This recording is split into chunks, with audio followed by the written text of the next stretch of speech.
killer clown hailed as the new Michael Myers sets out to perform the bloodiest Halloween massacre ever. If you could sum up Art the Clown's character in one sentence, it would be that one. From sawing women in half, starting from their privates, to skinning their victims while leaving them alive to cross-dress with their skin, breasts, and scalp, to using a decapitated head as a trick-or-treat bowl to hand over to unaware kids, Art might be the most malevolent slasher villain ever created. But beneath Art's silent, sadistic exterior lies one of the most complex psychologies for a slasher film bad guy, and for reasons not even the most hardcore Terrifier fans have uncovered. As the main antagonist of the thriving Terrifier movie series, mark my words, Art has the potential to evolve into a full-fledged horror icon at the same level of Freddy Krueger, and all of this is thanks to his carefully crafted and masterfully acted character. So let's take a deep dive into the mind of the most intriguing horror villain of our time, and what secret personality trait makes him so interesting to us. So Art the Clown is the perfect example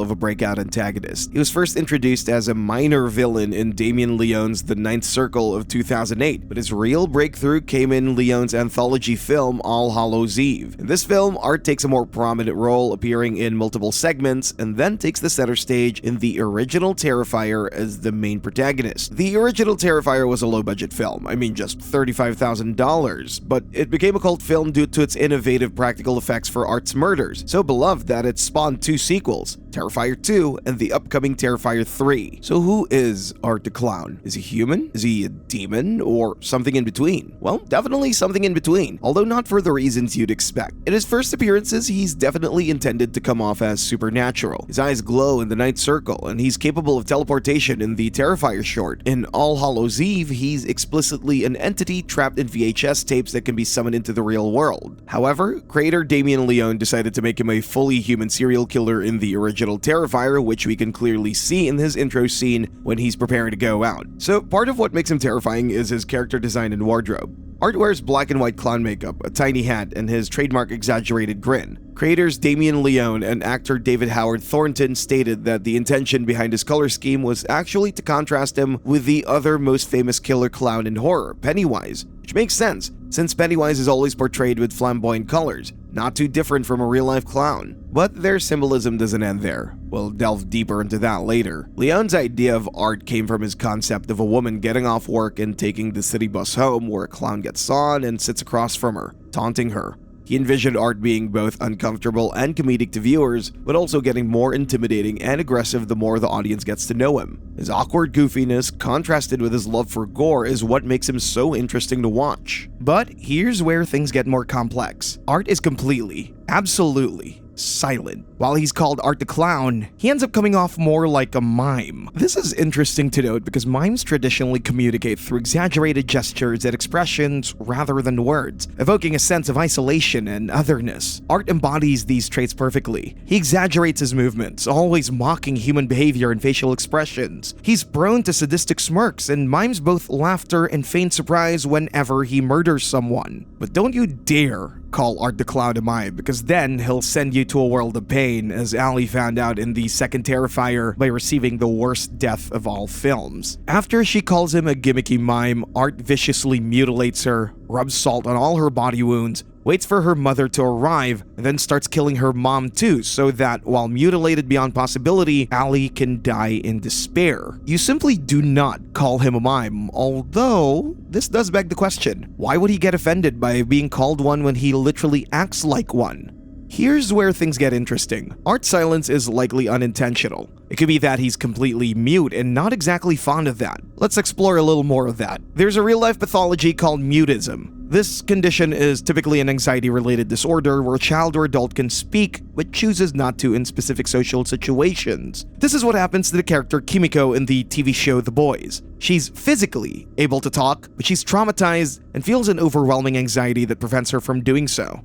Like her, Art could also have the biological capacity of speech but can't do it due to unresolved childhood trauma. Mutism could also be caused by neurological damage, perhaps because of a stroke, brain injury, or degenerative neurological disorders that can cause damage to the parts of the brain responsible for speech, the Broca's area, or simply because of damage to his vocal cords. This is reinforced by the fact that Art won't emit a sound even when he's literally stabbed in the back. In this scenario, his mutism won't be a choice but a permanent disability that turns into fuel for his sadistic tendencies. His over-the-top violence may be him compensating for the one thing he cannot do: speak. Interestingly, mimes are often portrayed as being trapped behind invisible barriers such as walls or boxes, mimicking confinement or helplessness. And Art's lack of speech could also hint at his symbolic form of entrapment. After all, his preferred form of communicating his name to others is writing his name in blood on nearby walls. This shows that violence is his twisted form of communication, the only language he has left to exert power and control. And this perpetual silence, along with his uncanny valley horror, is what makes him so terrifying. But what do I mean with uncanny valley horror? This is a phenomenon where something looks almost human, but is just off enough to be deeply unsettling. Think of prosthetic limbs or hyper-realistic mannequins that look almost human but just lack the organic feel of actual life, making it come off as weird at best or off-putting at worst. A slight difference between what's expected and what's presented triggers the eerie, uncanny response, like, for example, seeing a picture of a dog with human eyes and teeth. In Art's case, his exaggerated clown makeup, his old witch-style nose, very rotten, ugly-looking teeth, and his distorted facial expressions and constant pantomiming all tap into the uncanny valley, making him feel like there's something off about him despite being a human clown, a party entertainer usually associated with joy. Since Art never speaks, we have no way of discovering his motives and inner thoughts. There's no way to negotiate with him or understand his intentions. Art acts goofy and buffoonish, like your average clown would do, like in the original Terrifier when he stopped in the middle of chasing after Victoria to ride around on a tricycle, or that scene in Terrifier 2 where he picks up a newspaper and cracks up over what he reads in the most over-the-top manner. He contrasts this duality while also being a very dangerous, homicidal psycho capable of eating his victims alive. He enjoys prowling his victims of interest, who are always women, by stalking them everywhere they go, mocking them with his antics, and then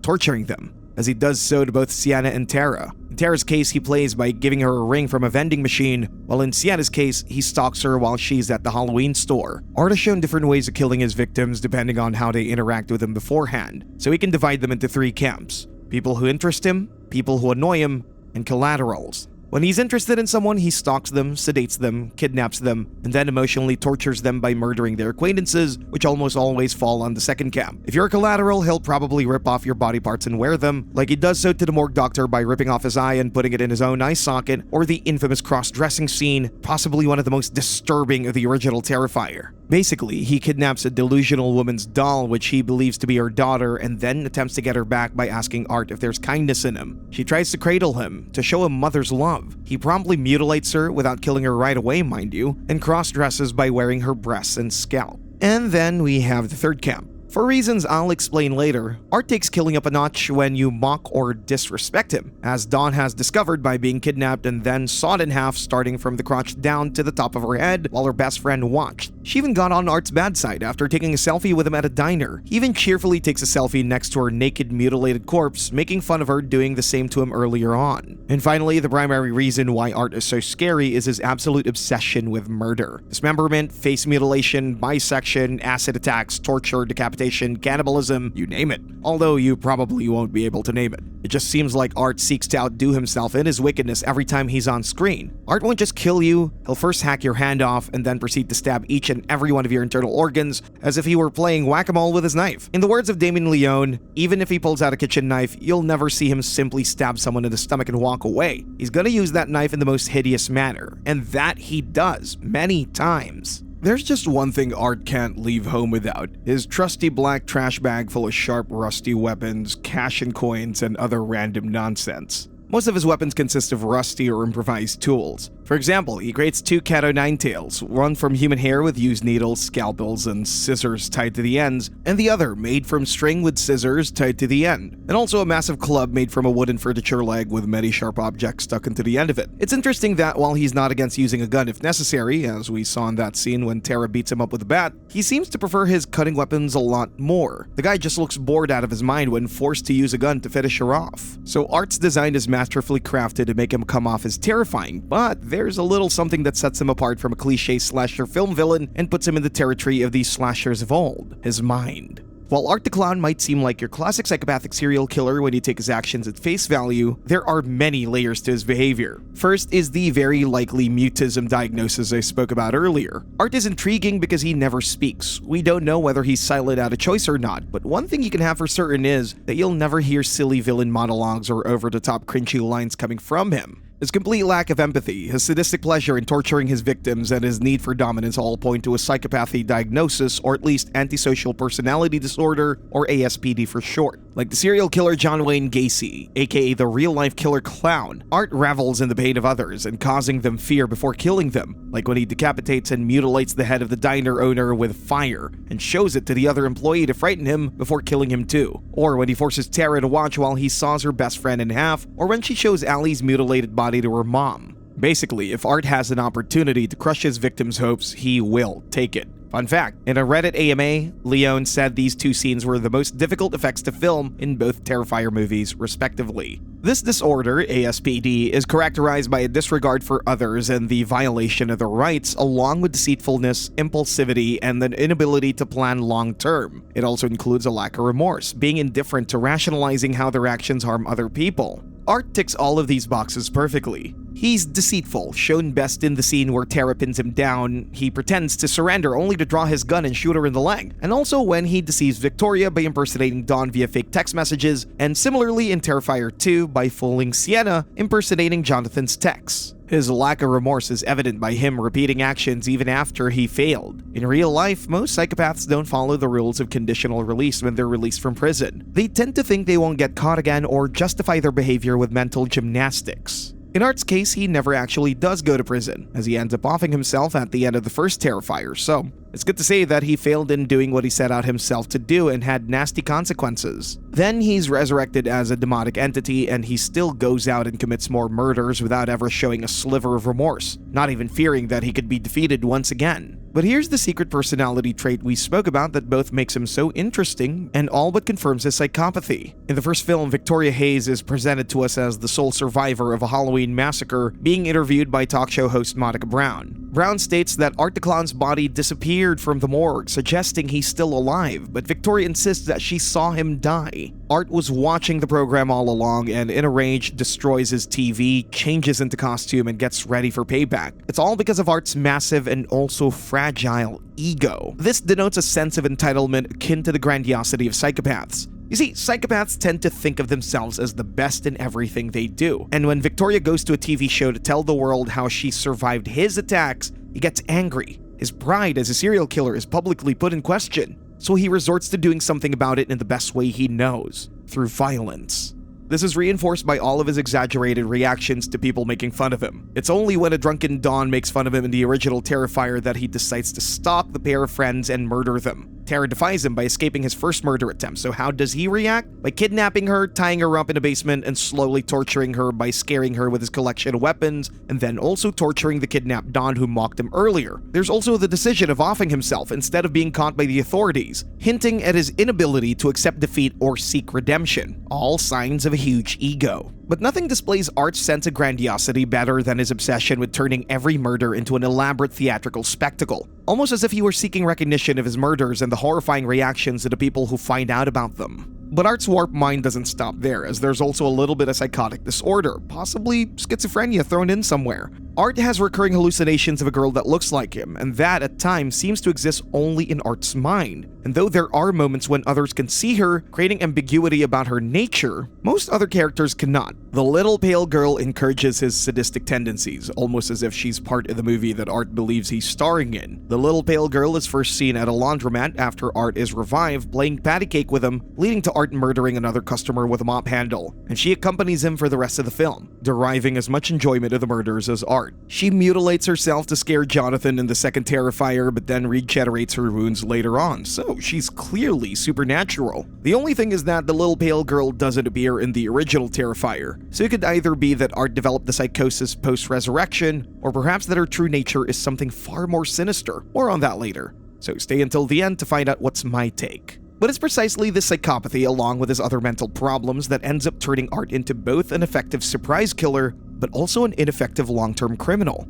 He's good at killing in the short term, if he manages to take you by surprise, that is. But Art always gets caught and defeated real quick, and rather ironically, I'd say he's hoisted by his own petard whenever he's taken down. In the original Terrifier, he's stabbed with his own knife and scalpel when he pins Terra down. It almost seems like him carrying so many weapons around always ends up backfiring on him. Indeed, Art's sadism leads him to play too long with his victims, sometimes allowing them to escape, as it also happened to Terra not once but twice, when even after he's drugged her and tied her to a chair, she escapes him, again, and even stabs him. Again. Really, at that point, Terra had Art at her mercy and could have killed him right there. He also has a bad habit of not making sure his victims are actually dead, which always ends up biting him in the ass. Of course, we can infer two possible theories as to why he repeats his past mistakes besides his psychopathy. It could be that his newfound supernatural abilities compounded his already great sense of grandiosity, and that he simply thought this time he'd kill all of his victims without being defeated. It could also be that his dark pact with the entity that resurrected him involved committing more murders, although nothing on this end is confirmed yet. And speaking of Art's resurrection, how is this explained in the movies? And does this mean that there's a greater scope villain at play here? Well, Art's origins remain shrouded in mystery, and this is part of what makes him so terrifying but also intriguing. Like, who was he before being Art the Clown? Why is he doing what he does, and most importantly, who resurrected him in Terrifier 2? Well, if you remember, I theorized that the little pale girl is proof that Art could be suffering from a psychotic disorder, but it could also be that the little pale girl is not a hallucination, but actually the preferred form of the supernatural entity that resurrected Art and also provides him with his new powers. In an interview from 2020, Damien and Leone mentioned how Terrifier 2 would expand more of Art's lore and backstory, more or less done through his connection with Sienna Shaw, the main character of Terrifier 2, although not enough to ruin the enigma behind his character. So in the movie, Art gains the ability to teleport, cause hallucinations and nightmares, and an imperviousness to damage that should be fatal to a normal human, traits that he did not possess in the first film, and these could be part of the powers he obtained with his deal with the little pale girl. There's also the fact that both Jonathan and Sienna, characters with explicit links to Art, are the only characters who can see the little pale girl. This adds another layer of mystery to his character, as Sienna's father had several drawings of Art. That night, Art also invades Sienna's dreams with horrific visions of a massacre and somehow starts a fire inside her home, although it doesn't affect the mysterious sword her father gave her.